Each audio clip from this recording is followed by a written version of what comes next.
Hello guys, welcome to my YouTube channel at स्पोकनिरा। और मैं हूं आपके साथ अजमल और आने वाले 10 मिनट तक मैं आपका टाइम वेस्ट करने वाला हूं।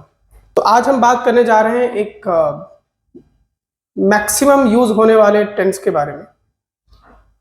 उस टेंस को लेकर के काफ़ी सारे कंट्रोवर्सीज भी रहती हैं, समझने समझाने में प्रॉब्लम्स होती हैं, स्टूडेंट्स को अडॉप्ट करने में भी इश्यूज रहती हैं। ज़्यादातर स्टूडेंट्स भी मुझसे अक्सर ये सवाल पूछते रहते हैं कि does this tense exist. Future perfect tense perfect चुका चुके चुकी के लिए मशहूर है और फ्यूचर गागेगी के लिए पहचाना जाता है। और दोनों को जब मिक्स कर दिया तो चुका होगा, चुके होंगे, चुकी होगी, लिया होगा, दिया होगा, किया होगा का साउंड आता है। अगर आप प्रैक्टिकली इस बात को करें कि आप पब्लिक स्पीकिंग में चुका होगा, चुके होंगे, चुकी होगी के साउंड्स के यूजेस हैं, क्योंकि अगर कोई चीज है तो है और नहीं है तो क्या, फिर उसका अंदाजा क्या लगाना। कल सुबह 10 बजे ऐसा हो चुका होगा, इसके बारे में अंदाजा लगाना या नहीं लगाना या इसको प्रैक्टिकली इंग्लिश में बोलना शायद एग्जिस्ट नहीं करता, बट ऐसा नहीं है।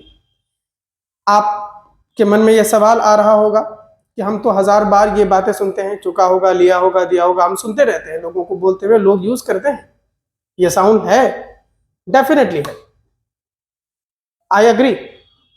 लेकिन एक्चुअली में अगर देखा जाए तो चुका होगा, चुकी होंगी, ये प्योर फ्यूचर परफेक्ट कम पॉसिबिलिटी ज्यादा होती है।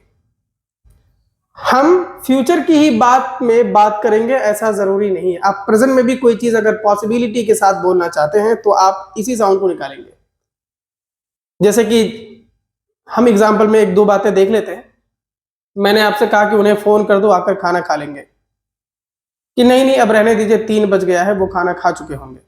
हम इस समय की बात कर रहे हैं, प्रेजेंट की बात कर रहे हैं, लेकिन साउंड वही आ रहा है, चुका होगा। तो जरूरी नहीं है कि गा आया तो फ्यूचर ही होगा, चुका होगा आया तो फ्यूचर ही होगा, वो परफेक्ट। मतलब ये कहने का मेरा ये है कि पॉसिबिलिटी का कोई अपना एक पर्सनल टेंस नहीं होता। Possibility is possibility. पॉसिबिलिटी एक अलग ही तरह का साउंड क्रिएट करता है, जो कि पास्ट भी हो सकता है, फ्यूचर भी हो सकता है, प्रेजेंट भी हो सकता है, कुछ भी हो सकता है। बस आपको ये 3 वर्ड्स याद रखने हैं। वो 3 वर्ड्स क्या है, आइए देखते हैं। तो ये हैं वो 3 वर्ड्स, मस्ट, मे और माइट।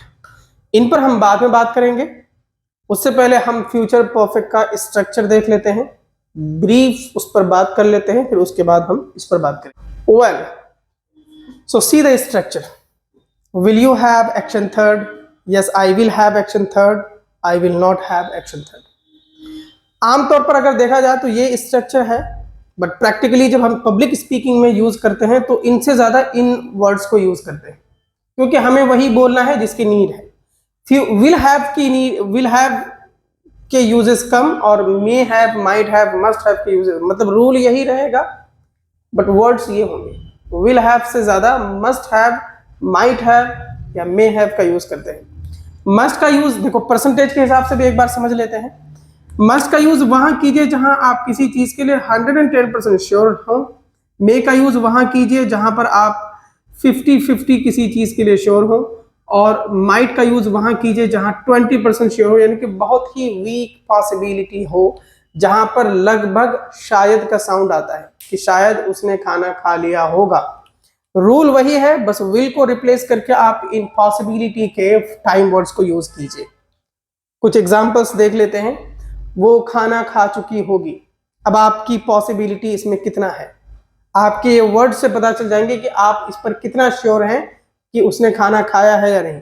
अगर आपने मस्ट किया तो मुझे लगेगा कि आप 110% श्योर हैं कि उसने खाना खा ही लिया होगा। और अगर आपने मे का यूज किया तो मुझे 50-50 लगेगा कि हाँ उसने खाना खा लिया होगा, या हो सकता है नहीं भी खाया, आप अंदाजा लगा रहे हो। और आपने माइट का यूज किया तो मतलब चांसेस ज्यादा है कि उसने अभी खाना नहीं खाया है, या हो सकता है खा भी लिया होगा।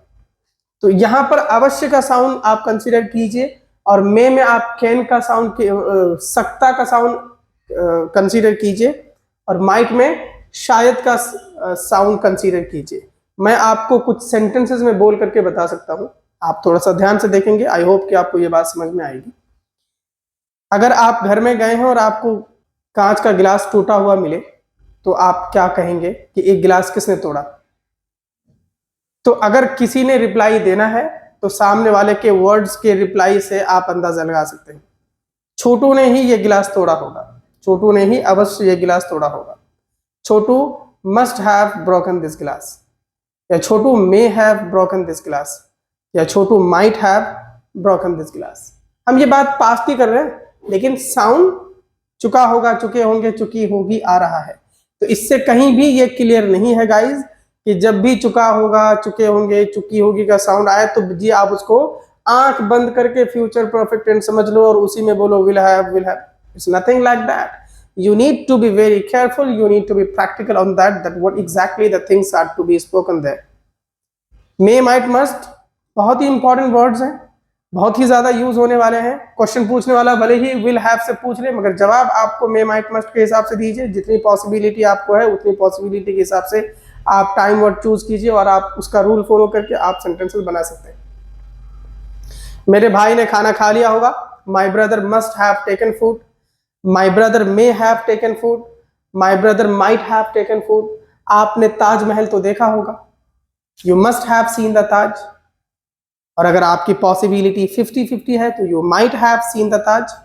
और अगर आपकी पॉसिबिलिटी बहुत पुअर है, बहुत वीक है, शायद आपने ताजमहल देखा होगा, you might have seen the Taj.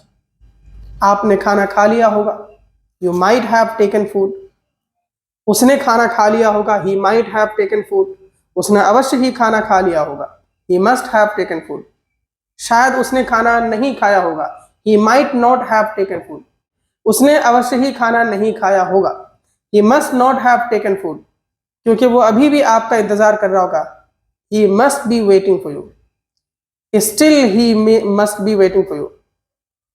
still he must be waiting for you। शायद उसने ताजमहल नहीं देखा होगा, he might not have seen the ताज। शायद उसने खाना नहीं बनाया होगा, he might not have prepared the food। शायद उसने क्लास नहीं लिया होगा, शायद उसने क्लास नहीं लिया होगा, he might not have attended the class। उसने अवश्य ही क्लास अटेंड किया होगा, he must have attended the class। हम इसमें पॉसिबिलिटी के साथ इंडेफिनिट फॉर्म भी लगा सकते हैं, कॉन्टिन्यूअस फॉर्म भी लगा सकते हैं, परफेक्ट फॉर्म भी लगा सकते हैं। वर्ड्स यही होंगे, रूल इनका होगा विल के साथ। अगर इंडेफिनिट फॉर्म में जैसे will you action first, so may, might, must के साथ action first.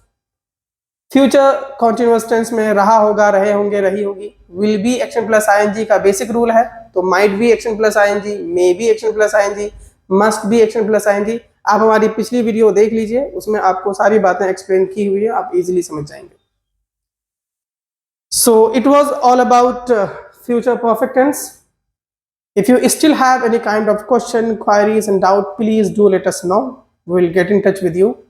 That's enough for future perfect tense. Till the time, have a nice day from my side.